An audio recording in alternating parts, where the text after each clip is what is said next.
you. Okay, so welcome everyone. This is our Kikandaaswiwin Mookiisin Fall 2020 4-part learning series.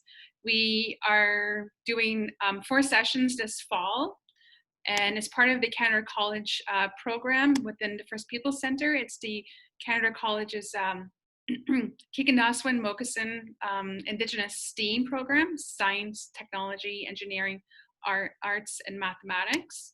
So as part of this fall learning series, we have had 4 different guest speakers. So our first session, which was in October, we had Kelly Fran Davis. She's Six Nations of the Grand River. She did a session on Haudenosaunee voices. And today we have Thaila Sarazin. She's going to be doing a talk on Indigenous traditional medicines and ethnobotany. And our next one we have is on November 25th, and that's with Wilfred Buck. He's going to be doing a talk on Cree constellations. And then our last session we're going to be doing this year is the teachings of the birch bark canoe with Pinook Smith. So today I want to welcome you all to our second session. First, I want to acknowledge the land that we are currently sitting on right now. Canada College campus is in North Bay, Ontario, and it sits on a traditional territory of the Anishinaabe peoples and within the lands protected by the Robinson-Huron Treaty of 1850. And the land is used by the Nipissing First Nation. Okay, so we're going to start with Thaila's session, but first, before I pass the camera or the stage to her, I'm going to introduce her. All right, so Thaila Sarazin is a member of the Algonquins of Pikwakanagan. And she's a graduate of Nipissing University, Bachelor of Fine Arts program, as well as the Native Community Worker program from the Anishinaabe Education Institute. And she also had taken the Introduction to Herbology and is currently completing her master's in herbology and studying in a thesis with restoring and validating the use of traditional Indigenous medicines. She currently works as the Healing and Wellness Coordinator at the North Bay Indigenous Friendship Center. She's the youngest of 4 siblings and works closely with her husband and mom to continue linking community with traditional knowledge and practices. So I want to formally welcome Thaila, and I'm going to pass it over to her here. And we are in a kitchen right now at Canada College. We're doing social distancing, so I'm keeping my distance safely and everything like that. So here's Thaila. Hello, everybody. Ani bonjour. Wabao kakakao square. There's a cause wabajashi do dem pikwap nagandon bash go come donda nipizing donda. And so my name is Thaila Sarazin, and I'm going to talk to you about some traditional medicines, specifically their use in teas. I'm not going to get into a lot of the indigenous names because the traditional names we have for a lot of plants depend on your dialect, where you're from, what parts of the plants are being used. So if there's a leaf, a tree, for example, would have a slightly different name than the tree root or the tree bark. So we'll get into it.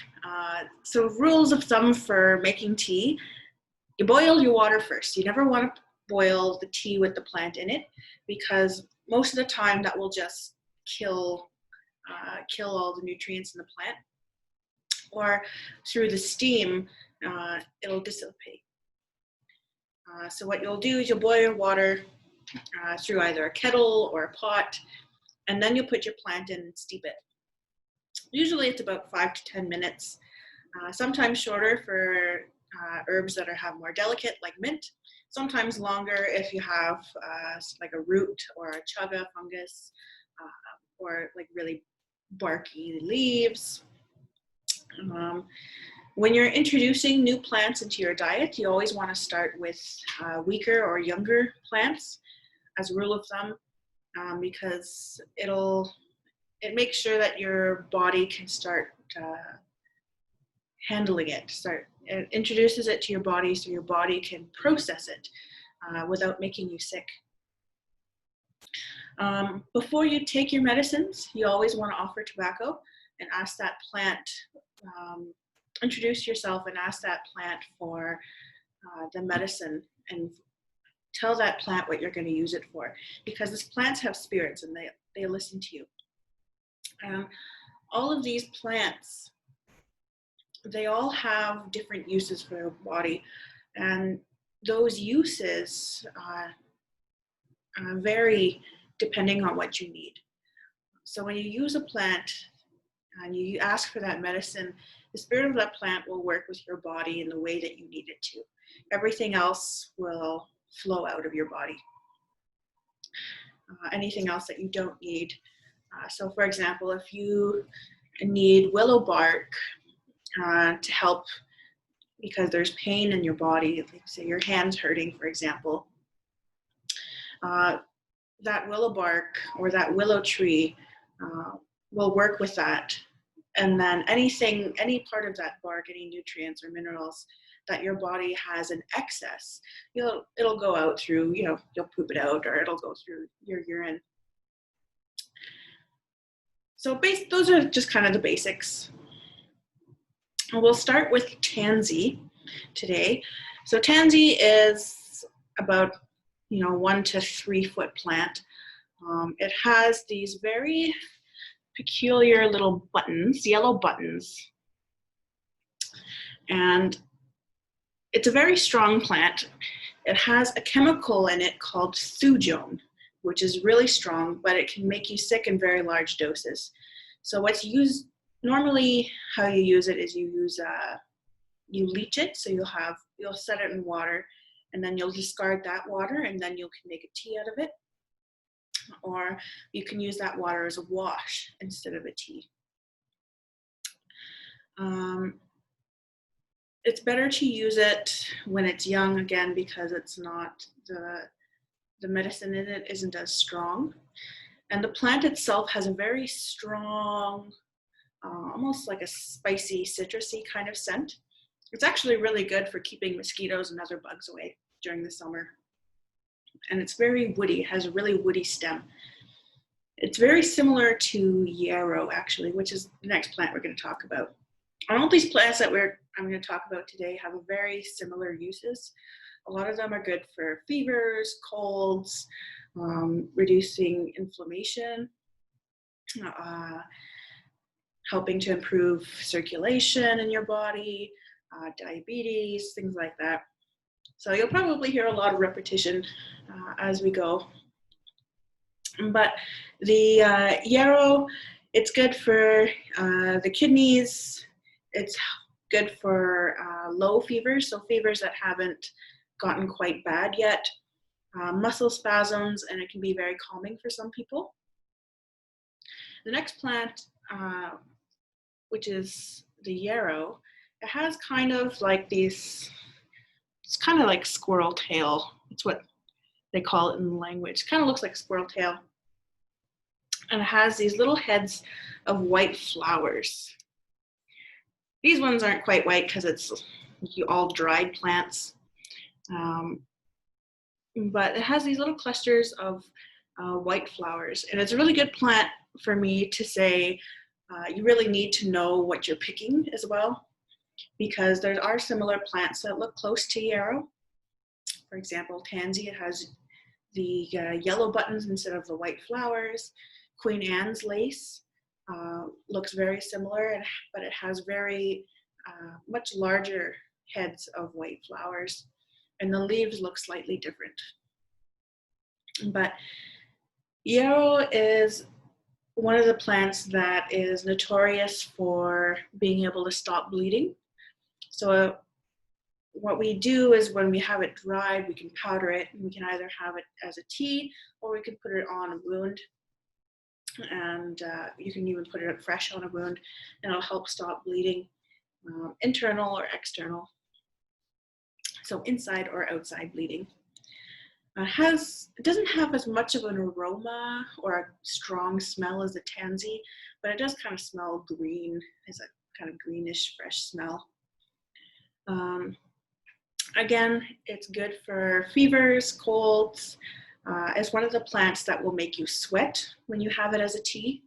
And of course, having the hot tea will also help induce sweating, which is great for fevers because when you sweat, it gets out all of the toxins and the virus, and when your body raises its temperature, it helps kill any of the bacteria or the viruses that are making you sick. Again, it's good for diabetes. Some people use it as a painkiller, sore throat, skin disorders. So if you make a tea and you put it in a bath or you have it on a cloth, you can either have it as tea or topical, and it'll help with things like eczema, acne, psoriasis. Some people will take the tea when after they have a baby, so that a woman's uterus will help. Will finish cleaning out, and then if there's any wounds that happen because of childbirth, it'll help heal them up much quicker. Hemorrhaging, liver ailments, but it's not good. Same with the tansy for those who have allergies to plants in the daisy family. So anybody with allergies in the daisy family, you can try a little bit, see if you react, but use some caution when using it. The next one is called Old Man's Beard, and it's one of those funny looking mossy things that grow on trees. So we have a little bit there, and you can kind of see where it grew on the branch. And Old Man's Beard is actually a type of fungus. It takes very long to grow, but it anchors itself to the bark or the branches in the trees, and you'll see it because it starts kind of growing down. It's actually one of the good plants to look for in case of if you suspect that there's a lot of pollution in an area, because they won't grow if there's too much toxicity or if the land is unhealthy. That being said, if it is growing near things like roads, mosses, lichens, and other fungus really are the toxic sponges. So if you find it, you have to kind of make sure you're not in an area where there's a lot of pollution. Otherwise, you could be ingesting it when you have the plant. It's one of those plants that you can actually eat as well. Like most of the plants you can eat or cook or bake into things, but yeah, so it's high in low in protein, but high in carbs. And it's actually, along with most of these plants, it's higher in things like vitamin C. So it's really good to take, especially around this time where the weather is starting to change, people are getting sick. And so it helps boost your immune system. It also has an antibiotic, which is something that you can take, again, when you get sick or to help prevent getting sick, called, I'm probably going to butcher this, usnic acid, USNIC. It's not super water soluble, so it's better to take it when you eat the plant or when you cook it and eat it. But that's the antibiotic in the plant is actually stronger than penicillin. And it's great for if you have any infections inside or out, once again. And if you're in a pinch, it's great. One of the great things to look for, especially if you're not close to a hospital and you have an infection. Again, it's antiviral, antifungal. It's great. One of the plants that people could use for tuberculosis. when somebody has pneumonia. It's great for, boosting your immune system, which is a system in your body that protects you against getting sick, essentially. Your upper respiratory tract, so your lungs, your nose, and your breathing. But it has the strongest effects in your lungs and your bladder. So if you have any infections in your lungs, or if you're having trouble going pee, that's good for that. The next one we're going to talk about is burdock, specifically the root. Fun fact, actually, burdock is kind of a compound word because it has little burrs, which actually inspired the use of Velcro by some Swiss guy who was out hunting one day, because they stick to you. Really annoying when you're trying to go for a walk. His poor dog must have gotten a bunch of them in his fur. And dock is a one of the families of plants. So the root, it's kind of thick, it's big, it's kind of called a taproot. So here is where you can see kind of the dusty leaves going on, but it grows downwards, and it's a really thick root. And actually, if there's any root left, if you don't properly dig out the root, the plant will eventually grow back. And what you want to do is, before you dry it in a big stick like this, you kind of want to dice it up so that when it dries, you actually have some on hand that's smaller pieces and not hard as a rock, trying to hit it with a hammer. So it's dark on the outside. It's kind of got like a white, spongy texture on the inside. And when you cut it up, it'll dry, but it'll slightly discolor. So you don't freak out if it discolors from the white it was. Most plants will lose a little bit of color during their drying. But it's good. It'll help make you pee, which is good for if you're retaining a lot of water, or if you have something in your system that you need to get out. It'll help with your digestion. Again, if you have inflammation, which for anybody who doesn't know, inflammation is just when something swells. So if you hit your thumb, for example, your thumb will get bigger, it'll get inflamed. So that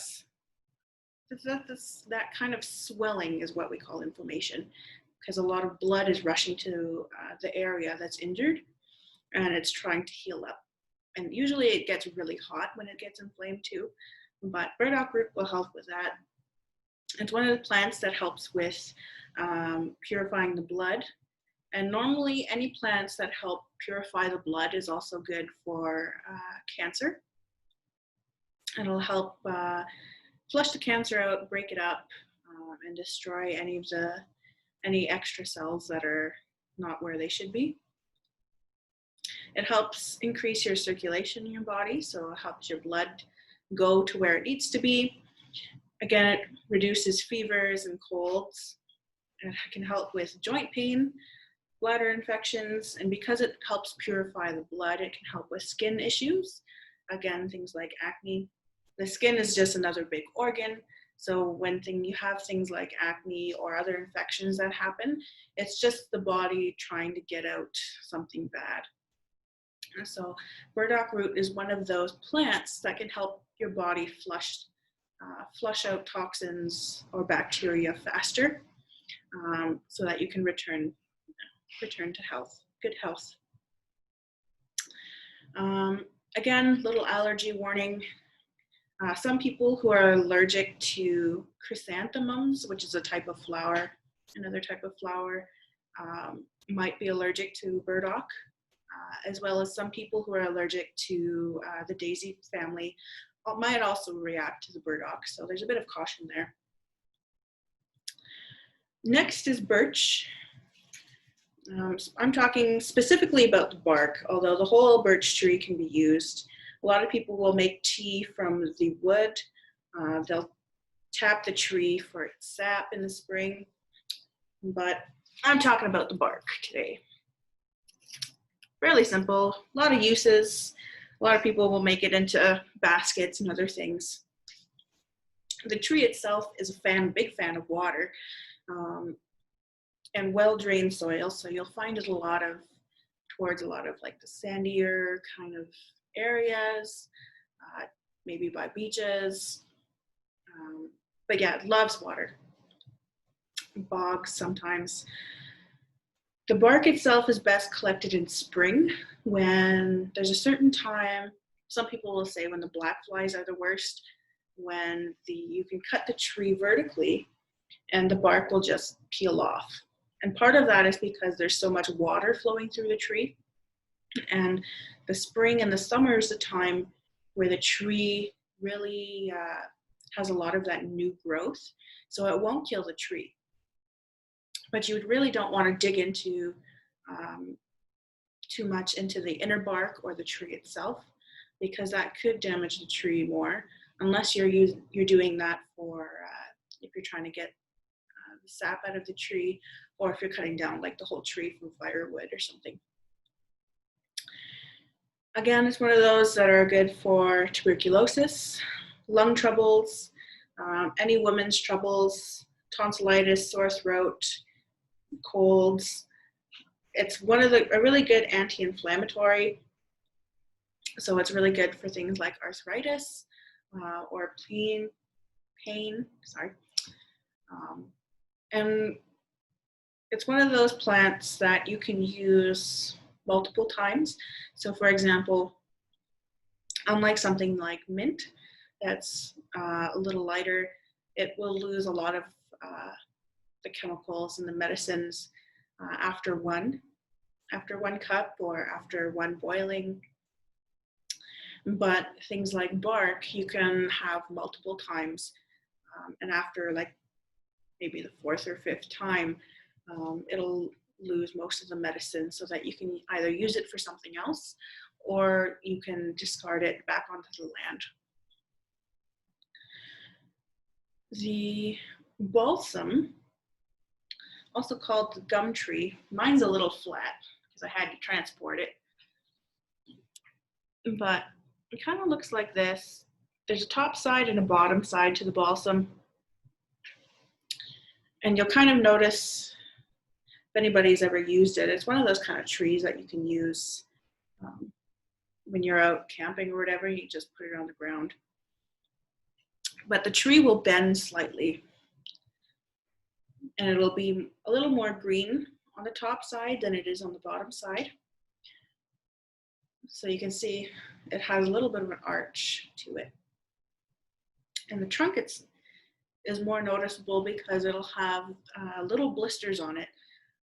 Kids especially like to go and pop the sap on those trees. They'll come back with really sticky fingers. That sap is actually medicinal as well, though. But for the tea, it's I'm just going to talk about the leaves and the twigs, or the needles and the twigs. Actually, in the language, it's also referred to as either flat branch or gum tree. It's one of the few conifers that actually have needles only growing out on the 2 sides, so it does appear very flat. It likes the moist areas in the woods. It's very, very friendly with other trees, that specifically spruce and poplar. If you find those trees around, you'll probably find balsam. But the medicine is really great for repelling colds and viruses. So some people will keep it, especially when the snow starts coming, they'll just hang branches all over their house, or they'll make pillows with it for children to lay on, or they'll lay on it while they're camping.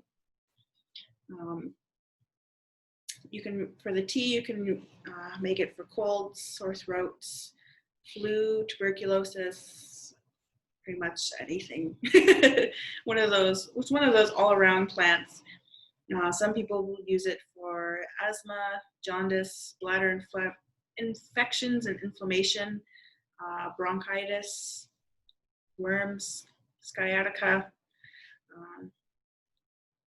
but definitely for respiratory, because if you have it up, or even if you have it boiling, if you use a pot and you make tea, you'll get the steam because of the hot water.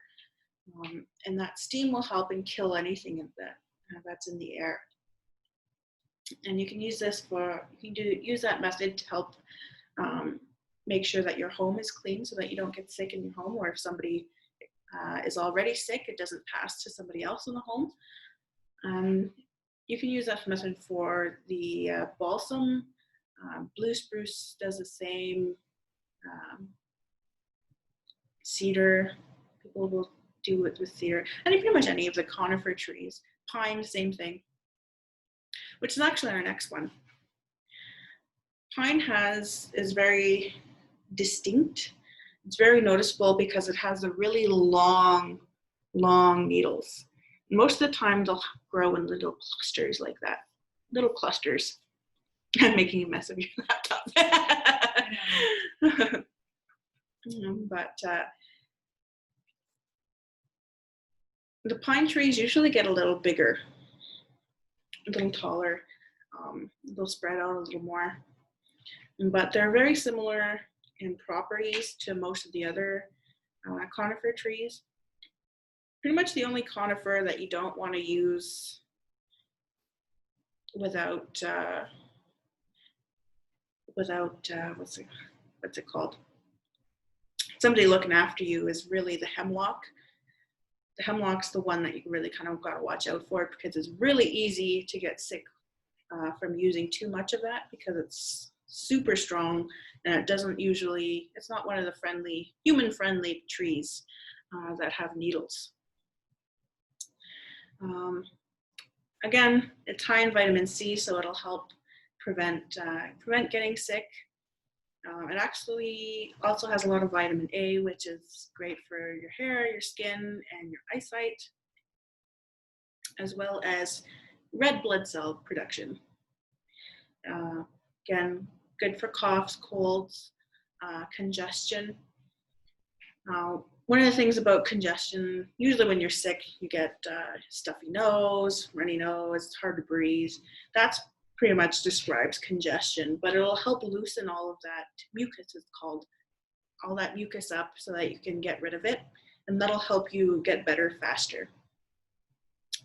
The pine and the spruce and most of the conifer trees, because of the vitamin C content and some of the other chemicals, a lot of them, the tips or the needles, when you make a tea out of it, it has a very kind of citrusy scent and taste, some stronger than others, but that also kind of reflects what's in the plant. So if it's got a lot of vitamin C, for example, it might taste a little more lemony or citrusy. The pine, again, is also good against cancer and tumors. It'll help get rid of them. It's good for your heart health and the rest of your cardiovascular system and your immune system. The next one is juniper. Now there's two kind of main kinds around here. The one most used in gardening is kind of like this one. This one here. It's not prickly. It looks more like the cedar needles actually, but really small. Most of them are more like bushes than trees. And the other one I know around these parts, Jocko Point or Descheny Falls, you'll find them. But they have like little needles that are kind of like awl-shaped needles. They really hurt when you're trying to pick the berries anyway. But they'll kind of crawl out. They like the little rocky areas. And they produce these little berries. Let's grab the bag here. I'm not sure. Whoop, falling out. But they're kind of like little cones, actually. These little black berries they're more like cones because they have a little, almost like wooden seeds inside. And then the outside is kind of like a waxy berry, which else? They'll have like kind of a dusty coating on them, usually it's almost kind of like a white coating. And that's actually yeast, a type of yeast. Before, some people would use that to just throw a bunch of berries in like the bread, and I'd help start the bread and help it rise. But the berries and the tree branches and the needles can be used. The berries don't really suit everybody's taste. They tend to be very strong. Some people will only be able to have one. Some people only 5 or so. I wouldn't eat too many of them, again, because it's a strong medicine. It's very kind of spicy. And yeah, the juniper is one of the plants most known for its ability to help treat cancer and help prevent cancer. The berries are good for that, for diabetes, cough, congestion, and what's called diuretic. Essentially, it's just a fancy word for making you have to go pee. The needles, same thing, diabetes, coughs, congestions, flus. It's good for aches and pains, so you can make it into a tea and throw it in your bath, or you can just have it as a tea, and it'll help reduce the inflammation in your body that's causing pain, help increase the circulation so that you'll have more blood going through the area, so that'll reduce the pain in that area and help recover, flush out. Well, most of the time it's called lactic acid buildup in the muscles, and that causes a lot of the stiffness and pain in the muscles. So it'll help flush that out as well. It's actually a plant that can be used very weakly for baby teething, but you have to make a very weak tea because babies are very susceptible to overdoses because of how new their system is and how much smaller they are. It's good for lung infections, any woman's troubles, sickness after childbirth. It's one of the good ones for that as well. Fevers, asthma, bladder pains, coughs. Tonic is just, it's one of the plants that can help tone your system. So if you have muscle weakness, for example, in any way, it'll help strengthen it. So for example, if, I don't know, you have a problem with your intestines aren't working right, it'll help those muscles, because the intestines are made of tissues and muscles. It'll help them become stronger and work properly over time. It's antibacterial, antiviral, and antifungal. So again, it's a good preventative for getting sick in many different areas. The Labrador tea is next. It's actually part of the rhododendron family. And that family is mostly known for its garden plants, really. But it's a smaller kind of shrubby plant. And it's got these green kind of flat needles, and it has this yellowish rust-colored fuzz underneath. And that's kind of the plant that's kind of the main marker that you're looking for, is when sometimes it'll start as a whitish kind of fuzz, but eventually it'll turn to the rust-colored fuzz. And that's kind of the indicator that you're looking at Labrador tea. It likes really kind of the wet, marshy, peaty soils, so it's common around areas with water, bogs, a lot of mossy areas. It's one of the general medicines that we can use, same with cedar. So it's good for head colds, pneumonias. People will use it to help with childbirth, muscle and joint pains, promote perspiration, which is just sweating. Fancy word for sweating. And the funny thing about plants, sometimes people react hold on, I can say this. Some people will react to them differently. So some people will use Labrador tea actually as an energy drink, while other people, myself included, will actually use it to help relax or fall asleep. It puts me right out, actually. But other people, it'll perk them right up. If you're having a sore mouth, if you have a urinary tract infection, again, it'll help regulate diabetes, it'll help in flu, if you're having troubles with diarrhea, colon and lung cancer specifically. It's also a lymphatic stimulant. So the lymphatic system is the system that regulates all of the lymph glands and nodes, which also regulates sweating. The things like the thyroid gland, which help regulate your hormones. So it'll help work that system a little more. So you might find that you'll sweat more, but that system helps your body drain out anything that's pretty much going wrong, any toxins in your body. That's that main drainage for your body. And it'll help direct those toxins toward things like your urinary tract or your sweat pores. Let's see. It's one of those other plants that are good for helping to purify your blood. It's good for disinfecting things. Again, it's an anti-inflammatory and a diuretic because it stimulates your lymphatic system. The last one is cedar. It's probably the one most people are most familiar with. It's got these special kind of looking needles. They're not sharp, they're kind of round and flat. There's different kinds of cedars, but yeah, and they have these little cones that tend to fan out when they release their seeds.